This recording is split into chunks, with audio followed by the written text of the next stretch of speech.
Welcome, podcast listeners. We have a fantastic episode for you today. Last year, when we published The Best Investment Writing, Volume 2, we offered authors the opportunity to record an audio version of their chapter to be released as a segment of the podcast, and listeners loved it. This year, we're bringing you the entire volume of The Best Investment Writing, Volume 3, in podcast format. You'll hear from some of the most respected money managers and investment researchers all over the world.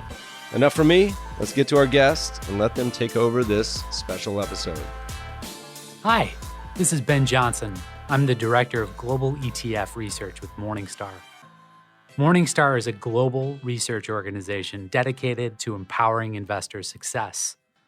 To learn more about us, you can find us at morningstar.com. You can find my team's work on the ETF tab of morningstar.com. And you can find me personally on Twitter at mstaretfus. I'm going to read a piece titled, When Markets Get Tough, Don't Look. In Thinking, Fast and Slow, Nobel Memorial Prize in Economic Sciences laureate Danny Kahneman summarizes decades of work he has done to better understand the way that we think. The book's title alludes to the two speeds, or in Kahneman's terms, systems that we use to process information. System 1 is fast. System 2 is slow. System 1 allows us to respond quickly to external stimuli with limited information. System 2 is more pensive and calculated. Each has its own benefits and drawbacks, and together they can help explain the various cognitive biases that Kahneman and his close collaborator, Amos Tversky, documented. We owe System 1 an immense debt of gratitude. Were it not for our ability to react quickly, we wouldn't be here. System 1 kept our ancestors from being mauled by megafauna. And while System 1 is still very useful to us, there are many modern-day applications where it can do more harm than good. Investing is one of them. The markets have been fairly placid for most of the past decade, but they will inevitably get roiled once again, and pain will be pervasive. During those times when there is nowhere to run and nowhere to hide, it's important to be aware of how we are conditioned to respond to these situations and think of ways we can avoid succumbing to our instinct. Here, I'll revisit one of the seminal works from the field of behavioral finance, which explores how investors respond to and demand to be compensated for taking risk.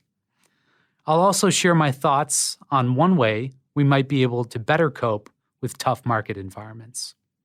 Nearsightedness. In their paper, Myopic Loss Aversion and the Equity Premium Puzzle, Shlomo Benartzi and Richard Thaler introduced a concept they called myopic loss aversion. Myopic loss aversion is an attempt to marry two pre-existing lines of research. The first of these is the equity premium puzzle. We know that over very long periods, stocks have outperformed bonds by a lot. According to data from Ibbotson, SBBI, $1 invested in U.S. large-cap stocks in 1926 would have grown to $7,353 by the end of 2017. If you invested that same dollar in Treasury bills, it would have become $21. Stocks should offer higher returns than bonds because they're riskier, but the magnitude of this outperformance is puzzling. The second party in this marriage is loss aversion. Investors feel more pain when they lose money than they do pleasure when they make money, so they demand high compensation for taking chances.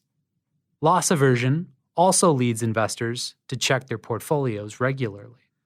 Benartzi and Thaler claim that these two effects can help solve the equity risk premium puzzle. They found that investors who checked in on their portfolios once each year behaved as though they had a planning horizon of 1 year, even though their planning horizon, a measurement of how far away they were from their long-term goal, might have been many decades away. But the odds of losing money in risky assets with positive expected returns, like stocks, declines with time.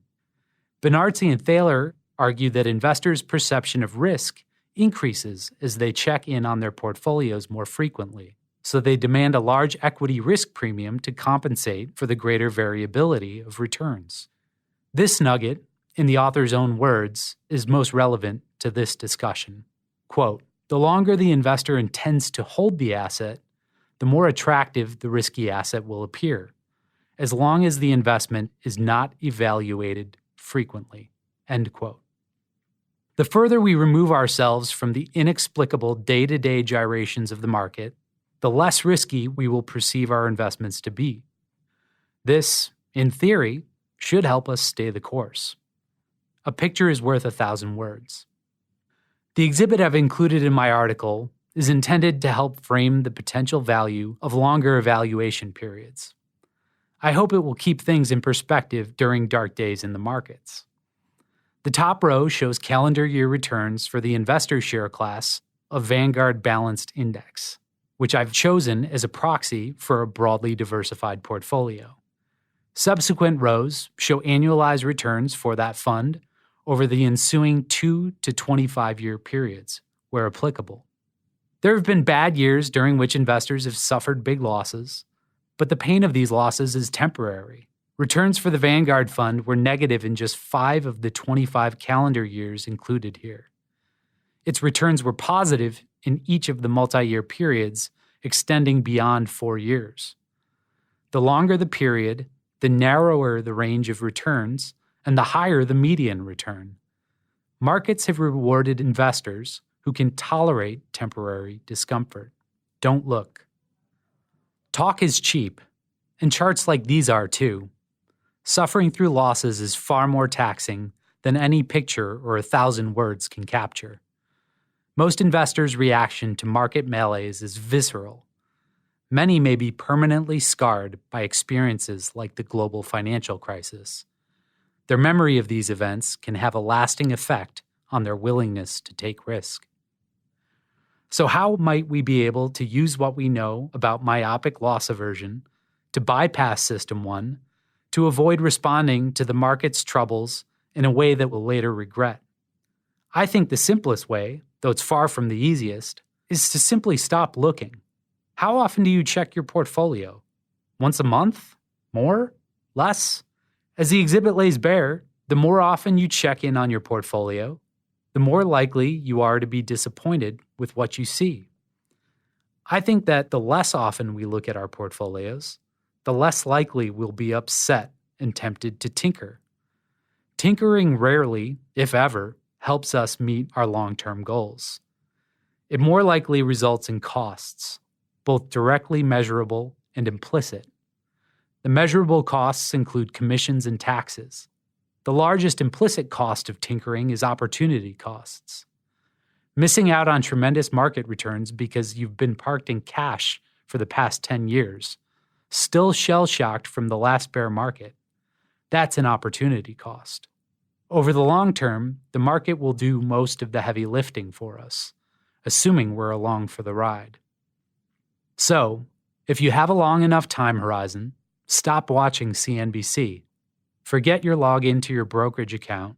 Your ignorance of the day-to-day fluctuations of your portfolio will likely yield blissful results. For those that have more immediate spending needs, retirement, a large purchase, and so on, it's more difficult to tune out. That said, positioning your portfolio more conservatively can help. First, it will boost your odds of meeting your spending needs. And perhaps just as importantly, reining in volatility will curb your urge to peak.